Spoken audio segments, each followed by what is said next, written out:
Ma copine, ok, il n'y a pas de problème, on se fait ça. D'accord. Donc, à tantôt. Ok, c'est bon, c'est bon. Bye, bye. Papinette, oui, maman, tu es encore là. Mais je t'ai pas dit d'aller prendre le truc là, venir avec. Tu es encore là. Hé, hé. La fille dans les vidéos là, elle, il faut pas, on va crier, crier. Mais je te jure au nom de Dieu, si je ferme mes yeux, j'ouvre, que tu es encore là.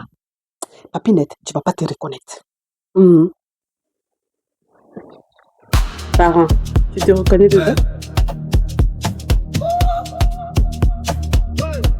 Afro mentalité.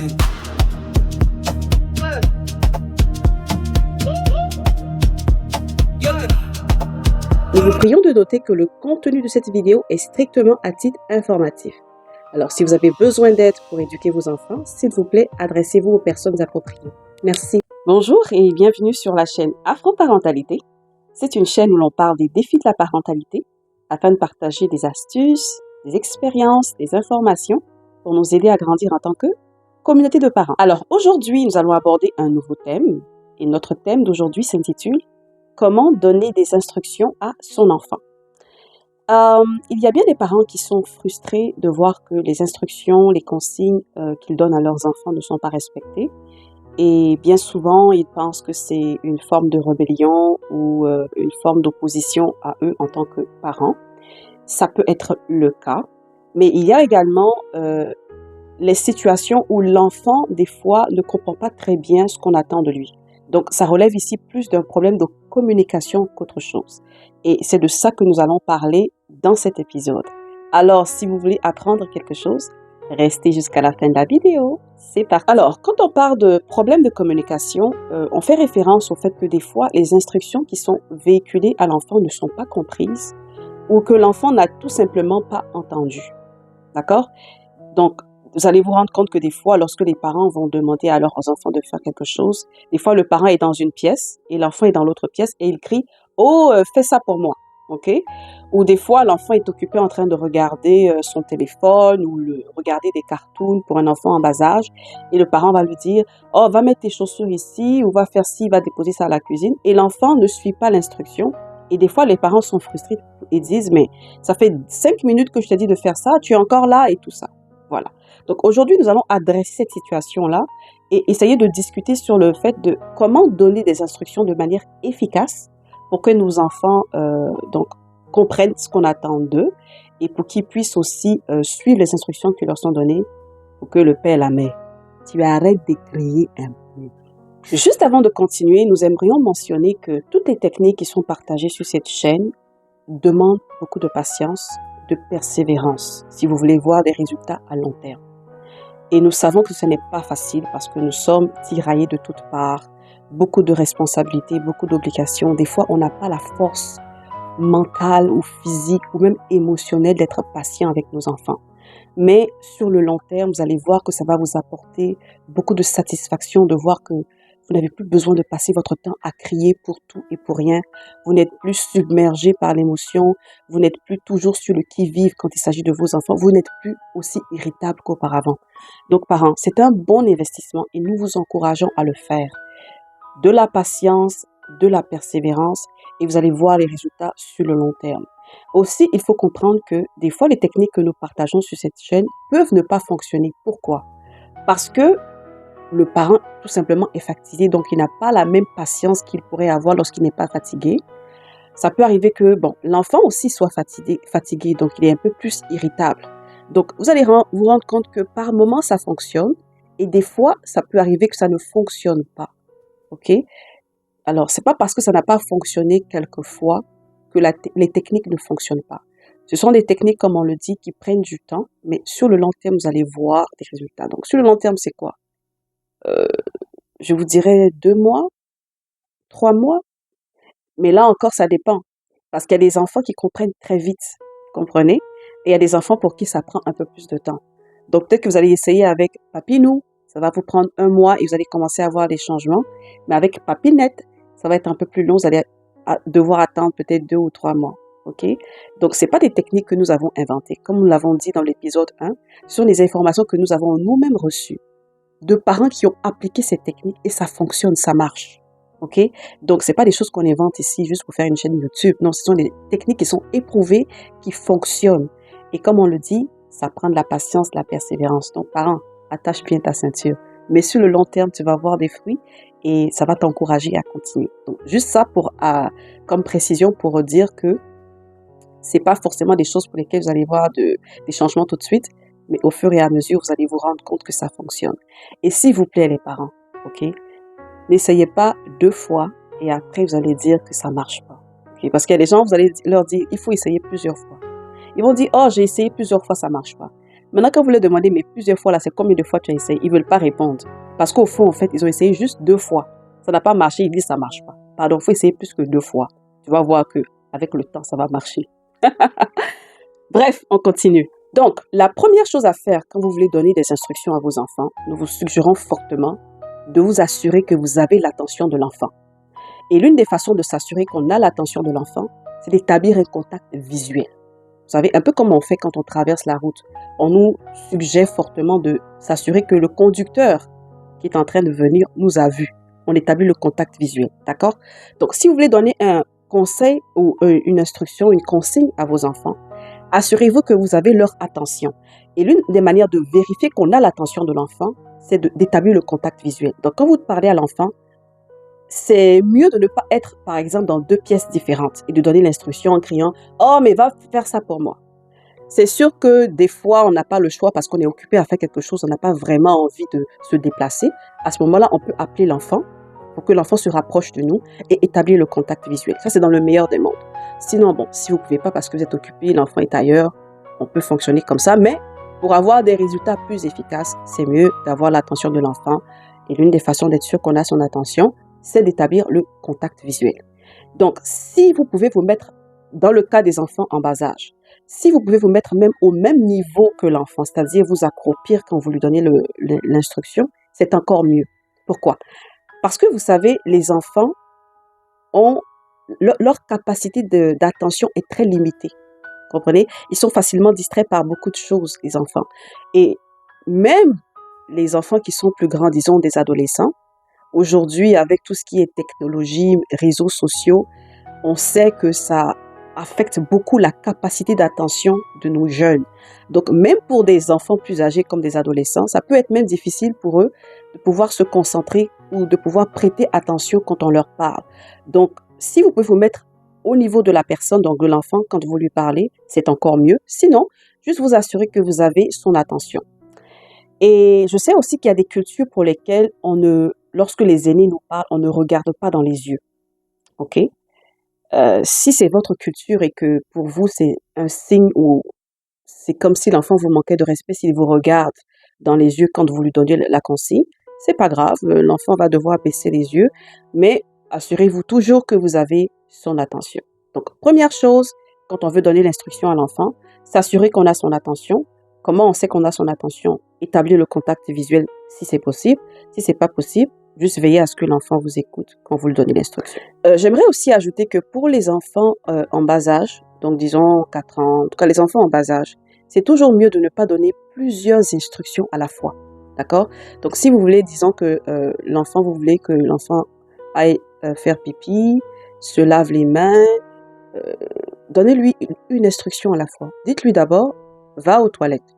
Ensuite, quand il est rendu là-bas, fais pipi. Ensuite, lave les mains. Parce que trop d'instructions pour un enfant en bas âge, ça peut être un peu confus, mélangeant, et c'est fort probable qu'il va oublier la moitié de ce que vous lui avez dit. D'accord? Ça, c'est pour les enfants en bas âge. L'autre chose qu'on aimerait rajouter, c'est que c'est toujours bien, lorsque vous donnez une instruction à un enfant pour qu'il vous suive dans vos consignes, de le remercier à la fin. OK? Vous demandez à Papinou d'aller déposer son assiette à la cuisine. Vous lui dites merci. OK? Papinou, s'il te plaît. Ah, dans dîner quoi? S'il te plaît. Dites s'il te plaît. S'il te plaît. Merci. Oui, s'il te plaît, oui. Papinou, s'il te plaît, est-ce que tu peux aller déposer ton assiette à la cuisine? Merci. Pourquoi? Tout simplement parce qu'on a dit dans les épisodes précédents que nous, les parents, nous sommes les modèles. Donc, il faut c'est mieux de montrer par l'exemple un comportement à l'enfant. D'accord? Si vous prenez l'habitude de lui dire, s'il te plaît, merci, vous allez voir qu'il va vous parler de la même manière. Il va dire, s'il te plaît, maman, merci. OK? Au début, ça ne va pas être un automatisme. Vous allez lui rappeler, on dit comment, s'il te plaît, on dit comment, merci. Mais à un moment donné, à force de vous entendre le faire, il va juste vous imiter, il va répéter. OK? Donc, s'il vous plaît, les parents afro ou bien les parents non afro, vous qui n'aimez pas les formules de politesse parce que c'est vous l'autorité, dosez un peu. Ça ne va pas vous enlever quelque chose. S'il te plaît, merci. Que Dieu ait pitié de toi. Alors, en résumé, les parents, quand on fait donner des instructions à nos enfants pour qu'ils puissent les suivre de façon simple et sans tracas, il faut d'abord s'assurer qu'on a l'attention de l'enfant et pour le faire, on établit le contact visuel avec l'enfant. La deuxième chose, on utilise des formules de politesse. S'il te plaît, merci. Et la troisième chose, surtout pour les enfants qui sont en bas âge, ce serait bien, nous suggérons ici sur cette chaîne, de vous mettre au niveau de l'enfant. Donc là, on va prendre maintenant un exemple concret. Vous aimeriez que Papinette, votre fille, aille déposer son assiette à la cuisine. Donc, vous ne vous mettez pas dans la chambre pour lui dire ça alors qu'elle est au salon. Si vous voulez, vous l'appelez pour qu'elle aille dans la chambre ou vous venez à elle au salon et vous assurez que Papinette vous regarde et qu'elle n'est pas en train de regarder cartoon, elle n'est pas en train de faire autre chose en jouant avec ses jouets et tout ça. Okay? Vous assurez que Papinette vous regarde. Et quand vous avez Papinette qui vous regarde, si vous pouvez, vous vous mettez à son niveau et vous lui dites, Papinette, est-ce que tu pourrais, s'il te plaît, prendre ton assiette et aller la déposer à la cuisine? Et pendant que Papinette se lève et s'en va, vous lui dites merci. D'accord? Si vous prenez le temps de pratiquer le fait de donner des instructions de cette façon, vous allez vous rendre compte qu'à un moment donné, vous n'aurez plus besoin de crier parce que vous avez demandé à Papinette de faire quelque chose, elle ne l'a pas fait et vous êtes frustré. Vous comprenez? Ce sont des façons efficaces de transmettre l'information, de transmettre les instructions à l'enfant. Et comme je vous dis, ça marche. Pratiquez-le avec patience, persévérance. Sur le long terme, vous allez voir que vous n'aurez plus besoin d'autant de patience et de persévérance parce que l'enfant aura compris. Maintenant, qu'est-ce qu'il faudrait faire lorsque l'enfant n'écoute pas la consigne? Parce que ça arrive que nous allons demander des choses à nos enfants et ils ne vont pas écouter, même s'ils ont bien compris ce que nous attendons d'eux. Dans ce cas, vous pouvez appliquer ce qu'on appelle une conséquence logique. D'accord? Alors, il y a des parents, par exemple, qui vont demander à leurs enfants de faire quelque chose. L'enfant ne va pas vouloir respecter la consigne et ils vont appliquer une conséquence, mais qui n'est pas logique, à l'acte ou à l'instruction qui a été donnée. Je donne un exemple. Disons que c'est le temps de prendre le goûter, donc la collation, le snack de l'enfant. L'enfant, c'est le temps pour lui de prendre son goûter. Et vous dites à l'enfant, va te laver les mains avant de prendre le goûter. OK? L'enfant vous dit, je ne veux pas me laver les mains. Et il y a des parents qui vont faire quoi? Ils vont dire à l'enfant, si tu ne te laves pas les mains, je vais prendre ton jouet. OK? Prendre le jouet, c'est une conséquence. Mais ce n'est pas la conséquence la plus logique par rapport à l'instruction qui a été donnée à l'enfant. Vous comprenez? Une conséquence qui serait logique et qui serait directement liée à l'instruction qui a été donnée à l'enfant, c'est que l'enfant n'aura pas son goûter. Alors, Papinou, va te laver les mains avant de prendre ton goûter. Non, maman, je ne veux pas. Ok, si tu refuses de te laver les mains avant de prendre ton goûter, tu n'auras pas le goûter. C'est tout.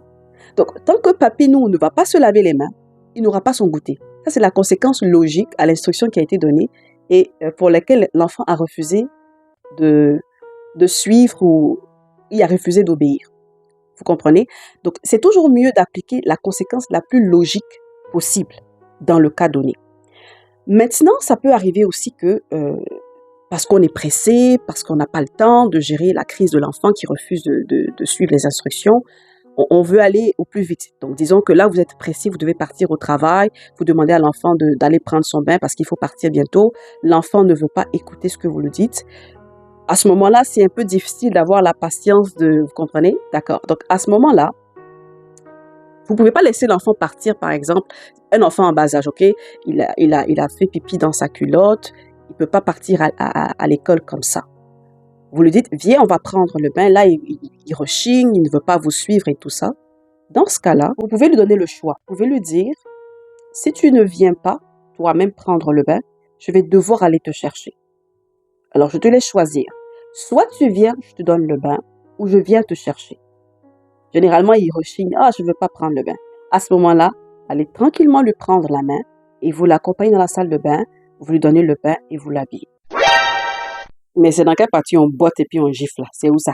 D'accord? Donc, s'il vous plaît, les parents, c'est pas nécessaire, surtout si vous êtes au Québec, c'est pas du tout nécessaire et c'est pas à faire de commencer à crier, taper l'enfant, le fouetter parce qu'il veut pas aller prendre le bain. OK? Vous pouvez faire ça simplement comme ça, comme j'ai dit. Donnez-lui le choix. Soit tu viens prendre ton bain toi-même ou je viens te chercher. Généralement, ils vont refuser d'aller prendre le bain. Vous venez calmement, vous lui prenez la main et vous lui donnez le bain, vous l'habillez, vous partez à l'école sans vous mettre en colère. OK? Après, on va voir comment est-ce qu'on peut faire pour avoir le feedback avec l'enfant. Quand l'enfant a une mauvaise attitude, qu'est-ce qu'on peut faire pour corriger cette attitude pour ne pas qu'il persévère dedans. OK? Mais sur le coup, ne vous énervez pas. Donnez-lui le choix. S'il refuse, ce qui est généralement le cas, prenez tranquillement sa main, allez lui donner le bain, partez à l'école. Et après, alors parents, ça va être tout pour aujourd'hui. Nous allons faire un petit résumé pour donner de bonnes instructions à vos enfants. Toujours garder le fait que vous devez avoir l'attention de l'enfant. Utilisez les formules de politesse comme s'il te plaît, merci. Et si c'est possible pour les enfants en bas âge, vous mettre au même niveau que l'enfant. Maintenant, qu'est-ce qu'il faut faire si l'enfant ne veut pas écouter les consignes? Alors, nous vous suggérons d'appliquer une conséquence logique, comme dans l'exemple que nous avons donné. Et dans le cas où l'enfant ne veut toujours pas coopérer, donnez-lui le choix de coopérer en dernier. S'il ne veut pas coopérer, vous prenez la main et vous l'aidez à faire la tâche qui doit être faite. D'accord? Alors, nous espérons que vous avez appris quelque chose. S'il vous plaît, n'oubliez pas de mettre des commentaires, de partager avec nous vos expériences, de partager ces informations avec le plus de parents possible et de liker si vous avez aimé. Merci et on se voit dans une prochaine vidéo. Bye!